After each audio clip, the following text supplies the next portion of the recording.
British নাগরিকত্ব পেলেও আইপিএলে অনিশ্চিত মোহাম্মদ আমির। পাকিস্তানের নাগরিকত্ব ছেড়ে ব্রিটেনের নাগরিক হয়েছেন মোহাম্মদ আমির। আইনত তাঁর আর আইপিএল খেলতে বাধা নেই। পাকিস্তানের প্রাক্তন জোরে বোলার কি আদৌ সুযোগ পাবেন? আইপিএলের কোনো ফ্র্যাঞ্চাইজি কি আইনের ফাঁক ব্যবহার করে তাঁকে দলে নেবে? জল্পনা তৈরি হয়েছে ক্রিকেট প্রেমীদের মধ্যে। তা নিয়ে মুখ খুলেছেন আমির নিজেই। এই মুহূর্তে ট্রেন্ট রকেটসের হয়ে দ্য 100 খেলছেন আমির। ক্রিকেটীয় ব্যস্ততার মধ্যেই পাকিস্তানের প্রাক্তন ক্রিকেটার বলছেন, 2027 সালে আমি পাকিস্তান সুপার লিগ খেলব। বিদেশি ক্রিকেটার হিসেবে পাকিস্তানে খেলতে যাব। আইপিএল এর ব্যাপারে কিছু বলতে পারবো না। আমাকে আদৌ অংশগ্রহণ করতে দেওয়া হবে কিনা জানি না। ব্রিটিশ নাগরিকত্ব পাওয়া 34 বছরের ক্রিকেটারের লক্ষ্য ইংল্যান্ডের ঘরোয়া ক্রিকেটের সঙ্গে মানিয়ে নেওয়া।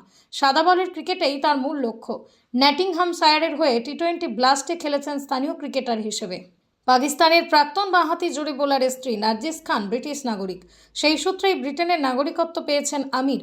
সরকারিভাবে তিনি এখন ব্রিটিশ ক্রিকেটার, তাই এখন তার আইপিএল খেলতে বাধা নেই। তবে তাঁর খেলা নির্ভর করবে ফ্র্যাঞ্চাইজি কর্তৃপক্ষগুলির উপর। গুরুত্বপূর্ণ হতে পারে ভারতীয় ক্রিকেট বোর্ডের ভূমিকাও। ক্রিকেট মহলের একাংশের ধারণা, আইপিএল খেলার জন্যই পাকিস্তানের নাগরিকত্ব ছেড়ে দিয়েছেন আমির।